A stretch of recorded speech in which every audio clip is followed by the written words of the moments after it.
Semangat pagi. Assalamualaikum warahmatullahi wabarakatuh. Saya Ahmad Fauji dari PT Putra Perkasa Abadi Jobsite Pulau. Saya mendapatkan tugas dari asesor tempat uji kompetensi PT Panca Sriwijaya Energi LSP Energi Mandiri mengenai 5 unsur kecelakaan tambang sesuai dengan Kepmen 1827K/30/M/2018 tentang pedoman pelaksanaan kaidah teknis pertambangan yang baik. Kriteria dan klasifikasi kecelakaan tambang. Kecelakaan tambang adalah situasi yang terjadi pada kegiatan pertambangan dalam waktu mulai masuk hingga akhir jam kerja. Berdasarkan keputusan Menteri Kepmen 1827K/30/M/2018, kecelakaan tambang memenuhi 5 unsur. Adapun kelima unsur kecelakaan tambang adalah sebagai berikut. 1. Benar-benar terjadi, yaitu tidak diinginkan, tidak direncanakan, dan tanpa unsur kesengajaan. Hal ini maksudnya bahwa kecelakaan tambang benar terjadi dapat dibuktikan terdapat korban dan bukan merupakan kecelakaan yang disengaja. Untuk mengetahuinya dibutuhkan investigator untuk mencari tahu penyebab kecelakaan tersebut. 2. Mengakibatkan cedera pekerja tambang atau orang yang diberi izin, kepala teknik tambang, atau penanggung jawab teknik dan lingkungan. Agar kecelakaan tersebut termasuk dalam kriteria kecelakaan tambang, maka orang yang cedera harus pekerja tambang atau orang yang diberi izin oleh kepala teknik tambang. Jika yang cedera bukan pekerja tambang, maka kecelakaan tersebut tidak dapat disebut sebagai kecelakaan tambang. 3. Akibat kegiatan usaha pertambangan atau pengolahan dan atau pemurnian atau akibat kegiatan penunjang lainnya. Apabila kecelakaan yang menimpa pekerja tambang tidak terjadi akibat kegiatan tambang, maka kecelakaan tersebut tidak dapat dikategorikan sebagai kecelakaan tambang. Contoh, seorang pekerja tambang yang memancing ikan di kolam dekat tambang dan tenggelam, maka tidak dikategorikan sebagai kecelakaan tambang. 4. Terjadi pada jam kerja pekerja tambang yang mendapat cedera atau setiap saat orang yang diberi izin. Suatu kecelakaan dikategorikan kecelakaan tambang jika terjadi pada jam kerja pekerja tambang yang mengalami cedera. Sama dengan visitor yang mengalami kecelakaan selama terjadi di wilayah tambang atau proyek, maka dapat dikategorikan sebagai kecelakaan tambang. 5. Terjadi di dalam wilayah kegiatan usaha pertambangan atau wilayah proyek. Kecelakaan yang termasuk dalam kriteria kecelakaan tambang harus terjadi pada wilayah kegiatan tambang atau proyek.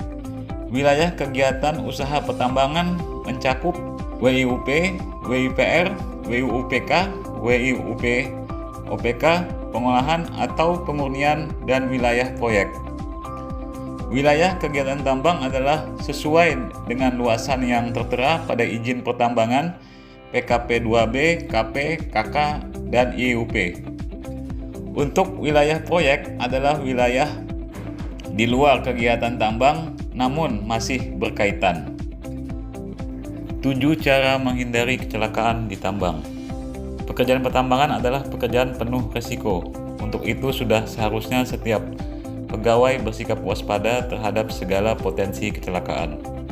Jika Anda mempertimbangkan untuk berkarir di pertambangan, sangat penting bagi Anda untuk mengambil langkah-langkah keamanan berikut untuk menjaga waktu Anda di tambang sebebas mungkin dari masalah. Yang pertama, jangan abaikan bahayanya. Langkah pertama untuk menjaga diri Anda tetap aman adalah menyadari fakta bahwa bekerja di pertambangan itu berbahaya. Terimalah bahwa industri pertambangan pada dasarnya penuh dengan bahaya dan tetap waspada setiap saat di tempat kerja. Hati-hati dengan rekan kerja Anda juga dan jangan pernah lengah. Kecelakaan dengan dampak besar dapat terjadi pada saat kecerobohan. 2. Tugas berbahaya membutuhkan perencanaan dan komunikasi. Saat merencanakan tugas, jangan hanya berpikir untuk menyelesaikan seefisien mungkin. Alokasikan waktu dan uang ekstra Untuk persyaratan keselamatan, jangan pernah membahayakan keselamatan karyawan Anda ketika mencoba memenuhi tenggat waktu atau untuk meningkatkan kualitas kerja. Semua risiko harus dinilai, termasuk kemungkinan kecelakaan. Cobalah untuk menghilangkan risiko sebanyak mungkin. Jika risiko masih ada, berikan instruksi yang jelas kepada tim Anda dan edukasi mereka tentang cara menguranginya. Jika perlu, atasi bahaya jika muncul. 3. Ikut pelatihan profesional. Semua anggota tim harus menjalani pelatihan keselamatan reguler. Ini seharusnya tidak hanya berlaku untuk anggota tim baru, bahkan karyawan lama harus dibuat untuk menghadiri kursus penyegaran. Sesi pelatihan keselamatan yang berisi teori dan komponen praktis bisa sangat membantu. Pekerja yang mengambil peran berat dapat dikirim untuk pemeriksaan kesehatan dan kebugaran untuk menentukan apakah mereka mampu menghadapi tuntunan fisik dari pekerjaan mereka. 4. Selalu pakai perlengkapan keselamatan.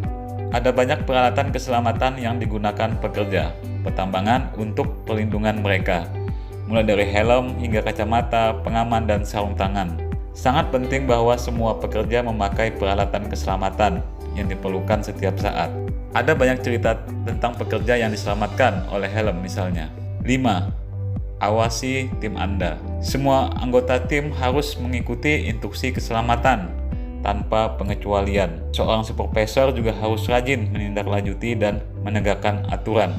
Jangan pernah mengizinkan lebih banyak orang memasuki situs daripada yang diizinkan. Supervisor juga perlu mengetahui keberadaan semua anggota tim di setiap shift. Demikian juga semua pekerja yang harus terus mendapat informasi tentang apa yang dilakukan rekan satu tim mereka sepanjang hari. Jangan pernah membiarkan anggota tim melanggar aturan keselamatan tanpa peringatan atau dalam kasus ketidakpatuhan berulang konsekuensi yang sesuai. 6. Dokumentasikan prosedur keselamatan Anda. Ketika kecelakaan terjadi, semua anggota tim harus tahu persis apa yang harus dilakukan. Prosedur keselamatan harus didefinisikan dengan jelas. Saat mendokumentasikan prosedur keselamatan, jelaskan berbagai insiden yang mungkin terjadi, apa yang perlu dilakukan, dan siapa yang dihubungi. Prosedur keselamatan harus ditampilkan dengan jelas di lokasi yang dapat diakses dengan mudah oleh anggota tim. 7. Ikuti standar keselamatan terbaru. Pastikan semua peralatan keselamatan diservis secara teratur dan memenuhi semua standar keselamatan terbaru. Jangan pernah mencoba menghemat peralatan keselamatan. Jika suatu barang tidak lagi sesuai dengan standar keselamatan saat ini, gantilah, meskipun ini berarti menambah biaya atau menunda proyek. Jangan biarkan staf menggunakan peralatan keselamatan yang sudah ketinggalan zaman, bahkan untuk waktu yang singkat. Jumlah insiden terkait keselamatan di industri pertambangan tinggi. Sayangnya beberapa tragedi yang terjadi sebenarnya bisa dicegah. Jangan mengulangi kesalahan yang telah dilakukan oleh orang lain. Meskipun resikonya tidak pernah dapat dihilangkan sepenuhnya. Mengikuti tips di atas dapat membantu secara signifikan.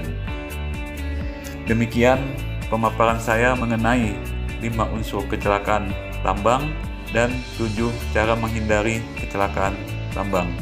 Terima kasih. Assalamualaikum warahmatullahi wabarakatuh.